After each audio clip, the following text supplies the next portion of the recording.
नमस्कार, स्वागत है आपका ज्योतिषपुंज टीवी पर। कुरुक्षेत्र में जहां उपदेश दिया था श्री कृष्ण ने गीता का, हरियाणा का एक जिला है जहां ज्योतिषपुंज ग्लोबल फाउंडेशन के द्वारा एक महाकुंभ का आयोजन किया गया। जिस महाकुंभ में ज्योतिषी पधारे, बड़े बड़े दिग्गज पधारे, ऐसे ही दिग्गज आज हमारे सामने हैं श्रीमान कपिल महाराज जी, जो कि एक ज्योतिषाचार्य हैं, जिनसे जानेंगे हम ज्योतिष के बारे में और उनके अनुभव के बारे में। नमस्कार कपिल जी, कैसे हैं आप? मैं बहुत अच्छा, धन्यवाद आपका। जी बताइए कि आपने ज्योतिष विद्या कैसे सीखी और कब से प्रारंभ की है?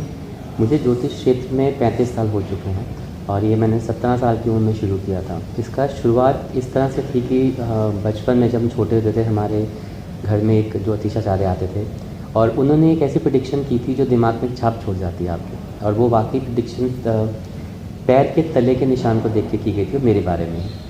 जिस उम्र में उन्होंने वो किया, जब उस उम्र में पहुँचे तो बाकी वो होते देखा तो बहुत इंटरेस्टिंग सा लगने लगा। उसके बाद 17 की उम्र में हमने संन्यास दीक्षा लिया। मैं ब्रह्मचारी सन्यासी हूँ और अपने आध्यात्मिक गुरु से ज्योतिष शिक्षा की शुरुआत की। फिर उसके बाद जब इसमें बहुत अच्छा इसको साइंटिफिक रूप में देखा, इसको बहुत देखा, तो एकेडमिक सीखने के लिए मैंने अपने श्री के.एन. राव जी और मैंने नाड़ी ज्योतिष सीखा है श्री ए.बी. सुंदरम जी से। तो इस तरह से मेरी ज्योतिष की यात्रा शुरू हुई। तो जैसा कि आपने बताया कि 17 वर्ष की उम्र में आपने यहाँ से शुरुआत की, तो 17 वर्ष की उम्र तो एक ऐसी उम्र है जहाँ से लोग अपने सपने देखते हैं, doctor, engineer, forces and IAS, PCS। तो आपने इसको मोड़ को क्यों चुना? आपके मन में भी वो सवाल आए होंगे। देखिए, ये बहुत बड़ा सवाल था और इसका सबसे अच्छा उत्तर मिलता है जब हम ज्योतिष को पढ़ते हैं, क्योंकि 17 साल के बिल्कुल सही था कि 17 में जब व्यक्ति एक एडोलेसेंस में चलता है तो बहुत से सपने लेके चलता है। उसमें टिपिकल सीधा ही संन्यास दीक्षा में चला गया और सन्यासी हो गया। और जब ज्योतिष पढ़े तो वाकई ये बहुत खलता था। और मतलब एक बात होती थी कि ऐसा क्यों? मैं अपने परिवार में सबसे बड़ा पुत्र हूँ और उसके बाद सबसे मॉडर्न चाइल्ड था, मोस्ट पैम्पर्ड चाइल्ड था, और बिल्कुल एक टर्नओवर ऐसा हुआ जिसको देखने लायक। जब ज्योतिष पढ़ा तो वाकई कुंडली में जब पढ़ाया जाता है योगों के बारे में, कुछ ऐसे कॉम्बिनेशंस के बारे में, तो उसमें देखा कि वाकई कुंडली में संन्यास उगता है। वो दशा जब शनि की शुरू हुई, मेरी महादशा, वो 17 साल की शुरू में हुई थी और उस दशा ने आते ही एक ऐसा मोड़ दिया जिसने पूरी रूपरेखा को बदल दिया। और इसमें आने के बाद तो जैसे जैसे आगे बढ़ते गए, और ये तो अथाह समुद्र है जिसका अंत नहीं है, जितना जाते जाएंगे उतना आनंद आता जाएगा। तो कहा जाता है कि एक आचार्य बनने के लिए हमें दिव्य गुणों का पालन करना पड़ता है, उचित आचरण, यम नियम, गहन अध्ययन और ध्यान। बिल्कुल। इनको आपने अपने जहन में कैसे उतारा? ये सब गुरु कृपा, भगवती कृपा। मैं भगवती उपासक हूँ, क्योंकि आप जब एक ऐसी उम्र में जब आप मोल्ड होते हैं और आप ऐसे गुरु के सानिध्य में चले जाएं तो आपको मुश्किल नहीं होती। मुश्किल लेके कहते हैं ना, कच्ची मिट्टी को जैसा चाहे मोड़ लीजिए वो ढल जाता है, पकी हुई मिट्टी को ढालने का मतलब तोड़ना होता है। तो मैं तो उस कच्ची उम्र में जब इंसान अपना कैरियर बना रहा था उसमें चला गया था, तो इसलिए मुझे कोई परेशानी नहीं हुई और आज तक नहीं हुई। मैं आज भी वो नियमों का पालन करता हूँ जो मेरे गुरु ने, मेरे आध्यात्मिक गुरु ने मुझे सिखाए हैं। उसी तरह से चलता हूँ, उसी तरह से चलता हूँ, रहता हूँ, उसका आचरण करता हूँ, निभाता हूँ। आप आज दिल्ली के एक शानदार चेहरे और एक प्रभावशाली व्यक्ति बने हुए हैं, इसके पीछे का कारण क्या है? देखिए, ये तो पता नहीं, हाँ, लेकिन मैं इंटरनेशनल ज़रूर हूँ। मैं अपनी सभ्यता को विदेश में ज़रूर लेके गया हूँ और वहाँ के मैंने बहुत से विदेशी बच्चों को पढ़ाया है।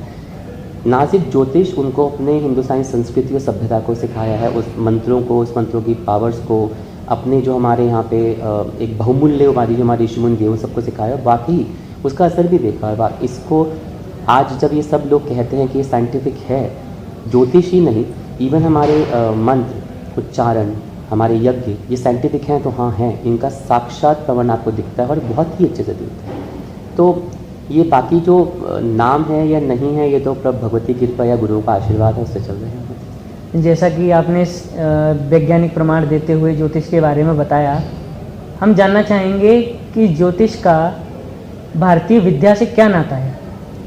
देखिए, हमारी जितनी विद्याएं हैं सब भगवान शंकर की देन से निकली हुई हैं और उन्हीं के आशीर्वाद से चलती हैं। हमारे वेदों उपनिषदों का ये सब देन है। भारतीय विद्या से अगर मैं आपको एक छोटे से एग्जाम्पल से अगर साइंटिफिकली पूछना चाहते हैं तो समझाना चाहूँ तो हम वैदिक ज्योतिष में और नाड़ी ज्योतिष में अपने छठे भाव को बहुत ही अच्छे से रखते हैं। हमारे ऋषियों ने जब ज्योतिष की उस कुंडली को बनाया था, जो 12 भावों को, उसको इतने खूबसूरती से रचा गया था कि उसके पीछे उनका दिमाग देखिए कि एक व्यक्ति जन्म लेता है, उस जन्म से उसको शरीर मिलता है जो हमारा प्रथम भाव हुआ।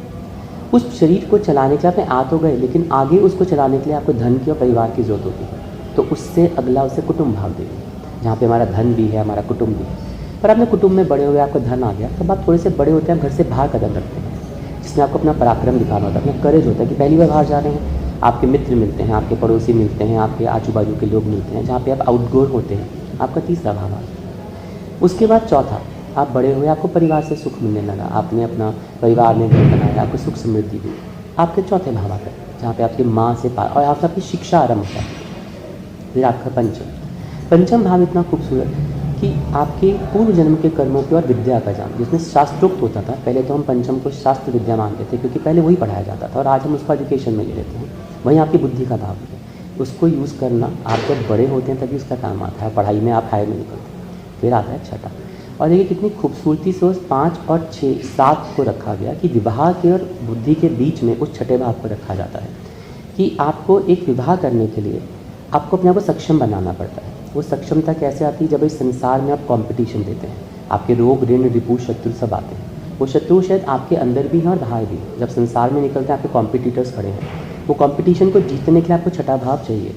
लेकिन वो छठा भाव वो भी है कि एक कन्या से विवाह करने के लिए आप कितने सक्षम हैं और आपने उस समाज में अपने आप कितना सक्षम बनाया है, वो छठा भाव दिखाता है, जिसे हम नाड़ी में आपका प्रारब्ध कहते हैं। तो आपको अपना जीवन साथी चुनने के लिए, या सप्तम भाव को मान प्रतिष्ठा ही मानते हैं, तो उस मान प्रतिष्ठा को संपन्न करने के लिए उस कंपटीशन को पार करके परिवार लेना पड़ता है।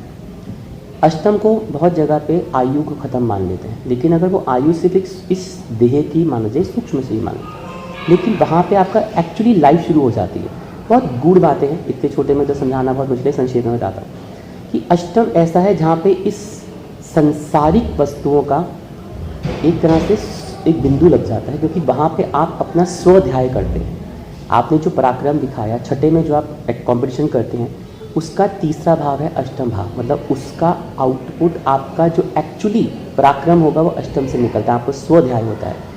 गूढ़ रहस्य रिसर्च जितने भी आप मतलब डीप वर्क करेंगे उस अष्टम से आएंगे। फिर 9 यहाँ धर्म शुरू होता है। वो धर्म ऐसा जहाँ पे आप अपने आप को एक मनुष्य के तौर पे करते हैं, आप अच्छे कार्य करते हैं। वो धर्म जो आप पिछले जन्म से लेके आते हैं, अगर उसी से देखा जाए, उस धर्म के स्थान से अगर छठे भाव जो प्रारब्ध में कॉम्पिटिशन आता है, वो दशम भाव, मतलब आप जो लेके आए उसका कर्म स्थान बन गया। फिर आप दशम भाव को दीजिए तो कर्म स्थान।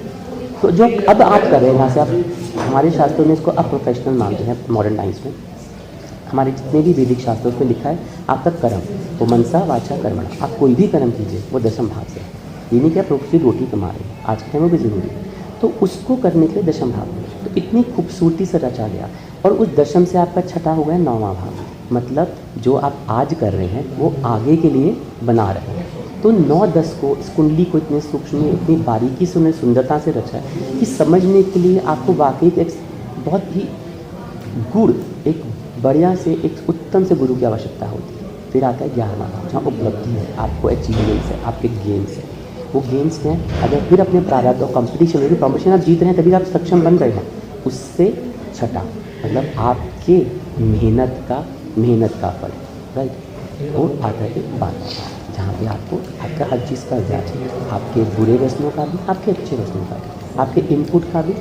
तो दिस इज़ द हाउ, जैसे हमारे विषयों में इतनी खूबसूरती से रखा, इसको साइंटिफिक रूप दिया, बस समझने के लिए अब गुरु की आवश्यकता है और आपका स्वाध्याय बहुत ज़रूरी है। जी कपिल जी, आचार्य जी, आपसे बहुत कुछ सीखने को मिला और बहुत कुछ जानकारी हमने ज्योतिषपुंज टीवी के माध्यम से पूरे विश्व में प्रवाहित करेंगे। आपका धन्यवाद। जय माता। बने रहिए ज्योतिषपुंज टीवी पर आकाश गुप्ता, कैमरामैन पंकज के साथ। धन्यवाद।